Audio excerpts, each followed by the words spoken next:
여러분, 오늘 본문 말씀은 우리 믿음으로 구원받은 성도들이 우리에게 고통과 아픔을 주는 것을 넘어서 아예 철천지 원수가 된 자들에게 어떻게 해야 하는지에 대해서 잘 가르쳐 주시는 말씀입니다. 여러분, 이 원수라는 것은요, 사실 어떤 큰 적개심 내지는 적대감 때문에 아주 증오하고 미워하는 자를 뜻하는 말로 언젠가는 똑같이 보복하고 또 갚아주어야 될 대상으로 여기는 사람이 바로 원수입니다.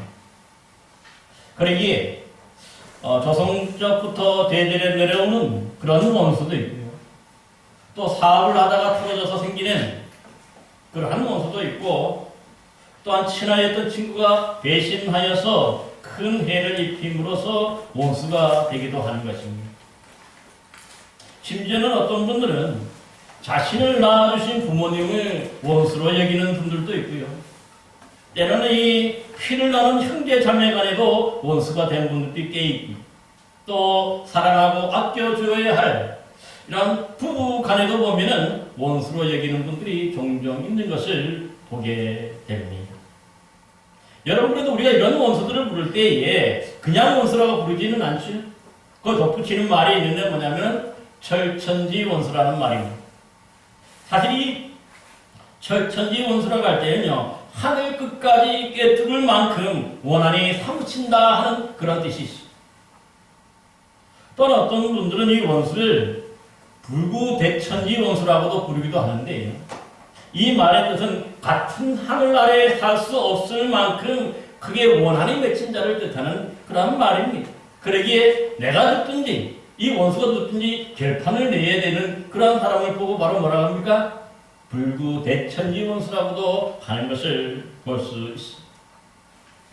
그래서 아버지의 원수는 찾아서라도 반드시 죽여야 하고, 형제의 원수는 마주치면 바로 이 무기를 꺼내서 죽여야 하므로 무기를 항상 휴대해야 한다고 하고요. 또 이 친구의 원수는 같은 나라에 함께 살 수 없으므로 추방시키거나 반드시 없애야 한다고 하는 그러한 말도 있는 것을 볼 수가 있습니다.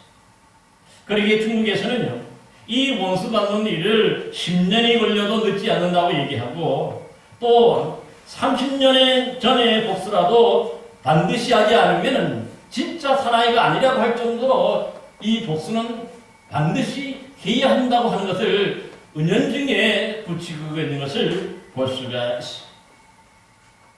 그러다 보니까 어떤 성도들도 보면은 우리 구약성경 신명기 19장에 보면은요, 생명에는 생명으로, 눈에는 눈으로, 이에는 이로, 손에는 손으로, 발에는 발론이라 하는 이 말씀이 있는데, 이 말씀을 근거로 해서 나 자신에게 해를 입힌 이런 원수를 반드시 갚을 수 있다고 또 이렇게 정당화하기도 하는 것을 볼 수가 있어요.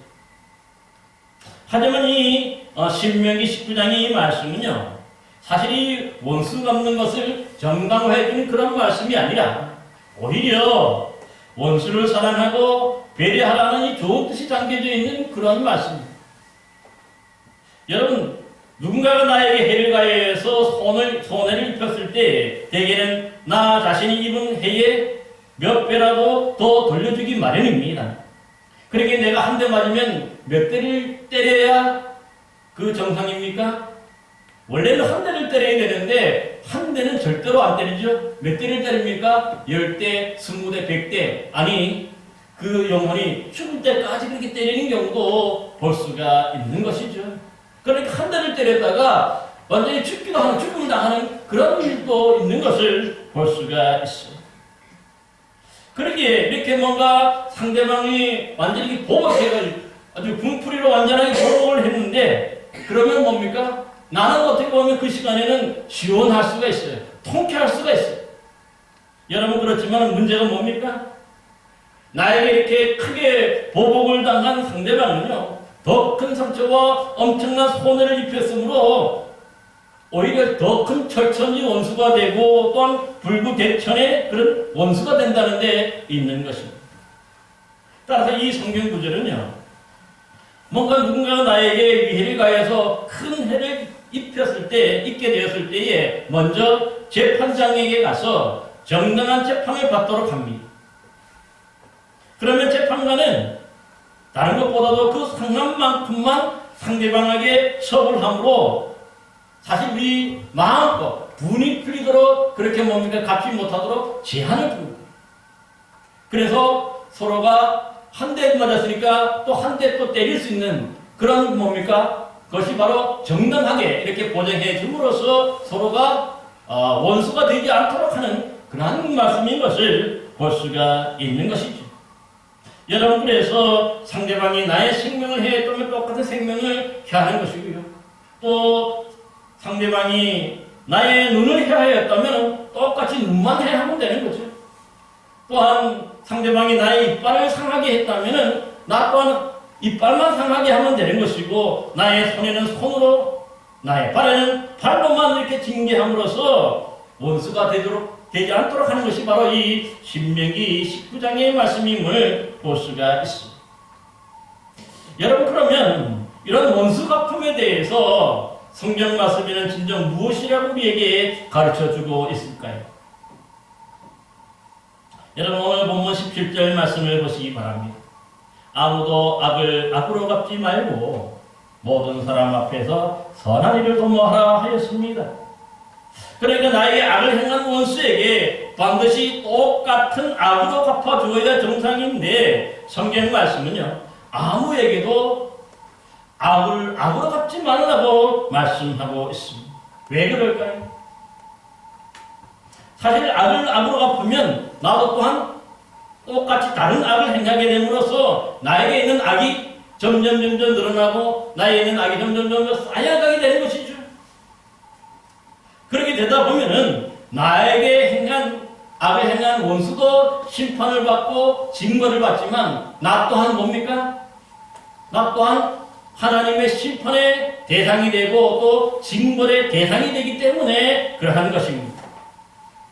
그러기에 오늘 본문에서 보면은요, 믿음으로 구원받은 우리 성도들은 모든 사람 앞에서 선한 일을 도모하라고 했는데, 여기서 이 선한 일을 도모한다는 것은 아예 원수 자체를 만들지 말라는, 선한 일만 해서 하는데 다른 사람이 원수 될 일이 없는 것이죠. 온전히 이 선한 일에만 우리가 집중해야 한다는 것을 우리에게 가르쳐주고 있는 것이죠. 여러분들이 선한 일에만 집중하면요, 사실 이 원수가 생길 일이 없는 것이죠. 아예 이 원수 되는 것을 차단하는 것을 볼 수가 있습니다. 그렇습니다. 누군가 나에게 악을 행한 대로 똑같이 내가 갚아줘야 할 원수를 구분하게 되고, 이 원수를 만들게 되면 나 또한 가만히 있어서는 안 되고 당연히 갚아야 되기 때문에 서로가 서로의 악을 악만 점점 더 쌓아가서 결국은 하나님의 심판의 대상이 된다고 하는 것. 상대방만 아니라 나도 또한 똑같이 악을 행하였기 때문에 나 또한 심판의 대상이고 징벌의 대상이 된다는 것을 분명히 기억해야 할 줄로 믿습니다. 그런데 오늘 본문에 보면요, 뭔가 우리가 구원받은 성도들이 함께 성을 도모하고 또한 화목하게 지내려고 힘쓰고 또 힘쓰지만은, 여러분 그래도 어떻습니까? 정말 이 종종 나에게 악을 너무 심하게 행하는 자가 있어서 생각지도 못하는 이 원수가 생길 수도 있는 것이죠. 여러분, 이럴 때 우리 신앙인은 어떻게 해야 될까요? 정말 우리가 만들지 않으려고 노력하고 또 애썼어요. 선을 행하고 화목하려고 애썼어요. 그럼에도 보고 어떤 때로는 보면은요, 이 원수가 또 생기는 것도 볼 수가 있는 것이죠. 이럴 때 바로 오늘 본문 19절 말씀을 한번 보시기 바랍니다. 네, 사랑하는 자들아, 너희가 친히 원수 갚지 말고 하나님의 진노하심에 맡기라. 기록되었으되 원수 갚는 것이 내게 있으니 내가 갚으리라고 주께서 말씀하시니라 하셨습니다. 그러니 이 성경 말씀은요, 우리 성도들에게 어쩔 수 없이 어떤 원수가 생겼을 때에 스스로가 똑같은 악을 행해서 그 원수 갚지 말라고 분명히 당부하는 것이죠. 왜 우리가 갚지 말아야 합니까? 그 이유가 바로 오늘 본문에 보니까 원수는 내가 갚는 것이 아니라 하나님이 갚으십니다. 하나님께서 개입하셔서 그게 진노하시고 직접 그 원수를 갚아주신다고 말씀하고 있기 때문에 그러한 것입니다. 그러니까 나에게 뭔가 악을 행하고 그 나쁜 짓을 행한 그 사람을 그냥 버려두는 건 아니지. 내가 하지 않고 대신에 누가 하는 겁니까? 하나님이 그 사람을 징계하시고 하나님이 그 사람을 심판하신다고 말씀하고 있음을 분명히 기억해야 됩니다. 여러분, 그러기에 내가 원수를 직접 갚으면 사실 내가 더 크게 잘못해서 상대방에게 뒤집어 씌운 결과일 수도 있지. 그러니까 내가 원수 갚는 것 자체는요, 내가 더 큰 잘못을 하고 그 원인을 제공했을 수 있기 때문에 공평하지 않은 것이죠.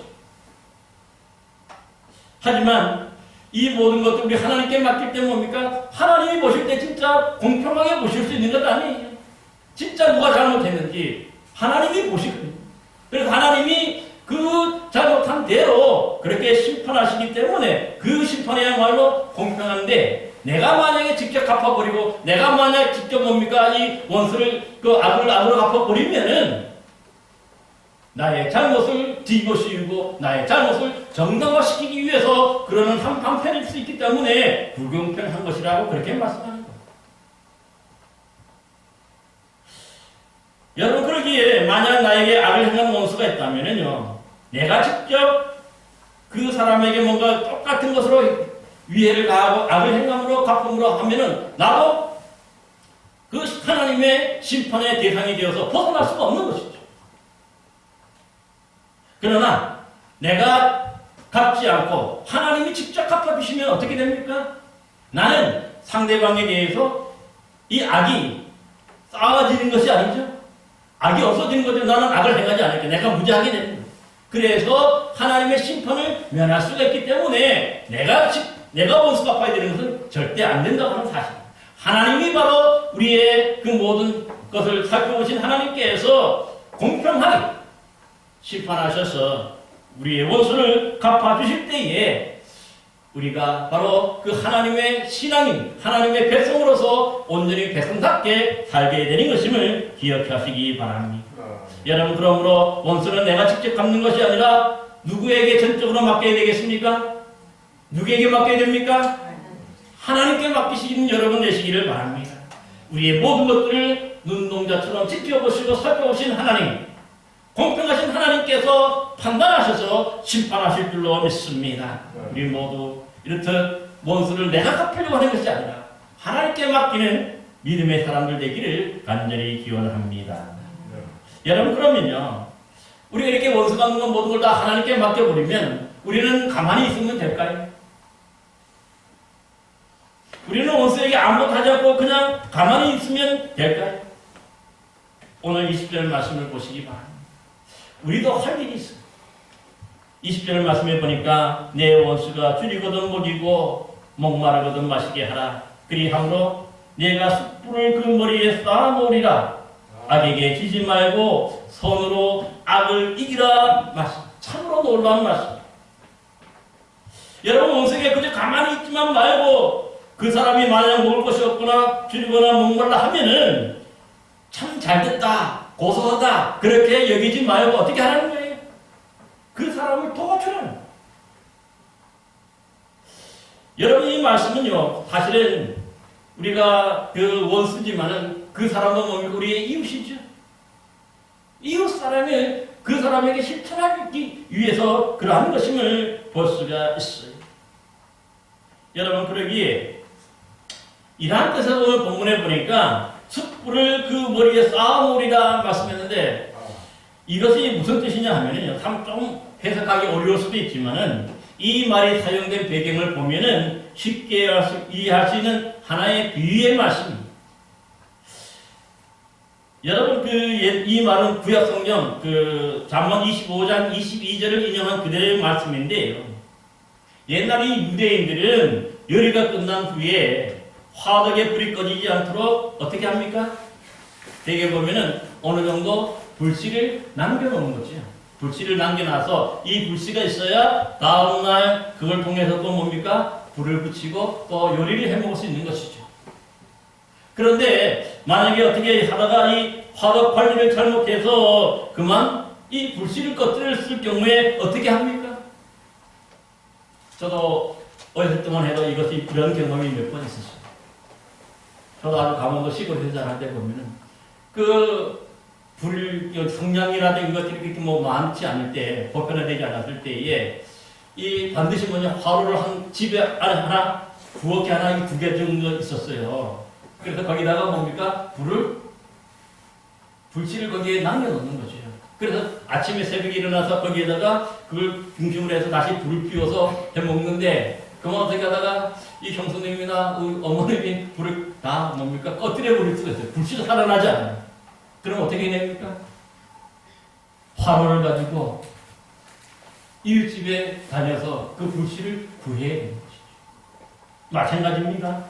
그러기에 이 불씨를 꺼뜨렸을 때 이스라엘 사람들도 똑같이 화덕을 머리에 이고 그 불씨를 구하러 가는 것이죠. 이 집 가고 저 집 가죠. 그럴 때에 이 불씨를 구하면 다행인데 모든 사람들이 이 불씨를 주지 않아요. 왜냐하면 얼마 없으니까 다. 그러면 어떻게 해야 됩니까? 이제 마지막 남은 한 집이 뭐냐면 바로 그 집이 원수의 집이에요. 가야 됩니까? 말아야 됩니까? 안 가게 되면은, 왜냐면 그 가정은 뭡니까? 불씨가 없으므로 요리를 해 먹을 수 없으니까 굶을 수밖에 없는 거죠. 그러니까 체면에 불구하고 그 집에 가서 불씨를 구하는 거죠. 구해야 되는 거죠. 여러분, 그럴 때에 그 원수로 여기던 그 찾아온 사람을 어떻게 합니까? 이때 불씨를 거절하지 말라는 거지. 거절하지 말고 화덕에, 이마에 있는 화덕에 불씨를 채워주라 하는 그런 뜻이 뭡니까? 불씨를 쌓아두라, 놓으리라, 그렇게 말씀하는 것을 볼 수가 있어요. 그러니까 여러분, 그러면 어떻게 됩니까? 정말 이게 뜻밖의 이 친절하게 그 불씨를 넣어주고 채워주면 원수 관계가 그 순간에 다 해소가 되는 거죠. 원수 관계가 해소가 되고 이제 다음에 길거리에 만났을 때도 어떻게 합니까? 원수가 아니죠, 이제는. 감사의 인사를 할 수밖에 없는 것이죠. 그래서 이 원수 관계가 해소되고 오히려 이렇게 화목하게 지낼 수 있는 그러한 길임을 말씀하고 있는 것이죠.